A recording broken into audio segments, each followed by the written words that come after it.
Hello, I'm Jonathan Trotter. Welcome back to Digging in the Dirt. It's been almost a year since I've uploaded anything here to YouTube or the Digging in the Dirt podcast on Spotify.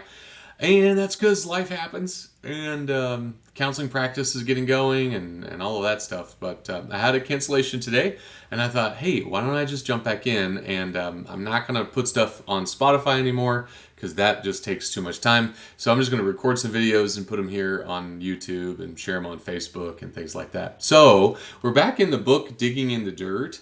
And we're in the middle section. We're on page 93 with a chapter called Loneliness, a Lonely Birthday.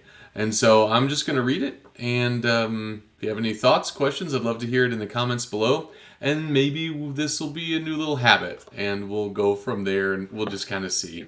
But this was written at a time when I wasn't feeling really happy. But these emotions come and go, right? And sometimes they stick a little bit longer. And I want to give some honor to the times when I have felt these emotions, and maybe you do too. Maybe you are now, or maybe you have in the past. So let's just jump in. This is page 93 of Digging in the Dirt, Musings on Missions, Emotions, and Life in the Mud. And this chapter is on the emotion of loneliness. I swim in the abyss of memories, people and places I cannot return to, and few know. It is a morass I voluntarily enter, knowing it will hurt, but needing it still. Someone should remember these things. Birthdays used to be happy occasions, full of cake and memories of years gone by. Now, birthdays are just full of memories of years gone, and places gone, and people gone. Home, once lost, can never be regained. Another home can be built, to be sure, but what has been cannot be again. It is gone. There is hope, but hope for the future does not remove loss from the past. When does a person grow up and forget their childhood? 35? 85? I think never.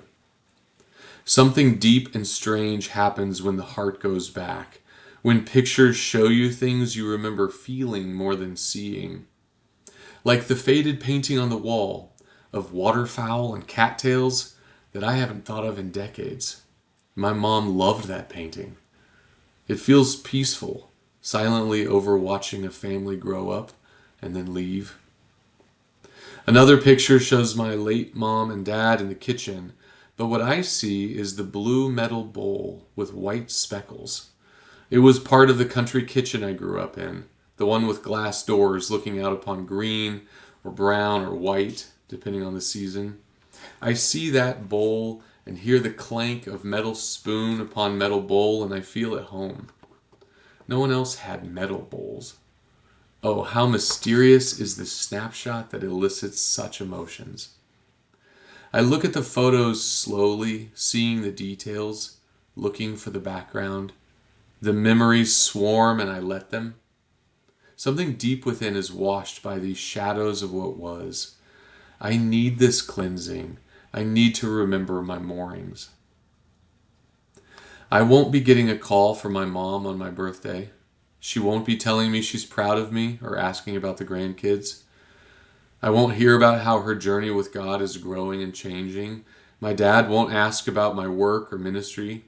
We won't talk about books or red-tailed hawks or how tall the grass is. A Pacific separates me from siblings. Time separates me from everything else for now. For the time being, I am time's subject, moving at its pace regardless. But time is God's subject, and at the end of all things, time itself will be changed, and we will reign with Him forever and ever. Time's thermodynamic authority will be renounced, along with its painful propensity to separate. No longer will time rob and decay, slowly pulling like gravity on the soul. God will finally do something I never could, although I was told to often enough. He will redeem time. And He will relocate. In a physical, undeniably earthly way, He will come home. John writes of this future reality. Look, God's home is now among His people. He will live with them. They will be His people. God Himself will be with them. Revelation 21:3. And when he gets here, he will wipe every tear from their eyes, and there will be no more death or sorrow or crying or pain. All these things are gone forever. Revelation 21:4. He is longing for home too. So, in my drownings and darkness, perhaps I am brushing up against the heart of God. Perhaps I am tasting his tears too. I will never go home again until I do. And that home will last forever, and not just in snapshots and pixels. It will last forever in three-dimensional space because of him. And all those longings elicited by memories of home will in turn be satisfied.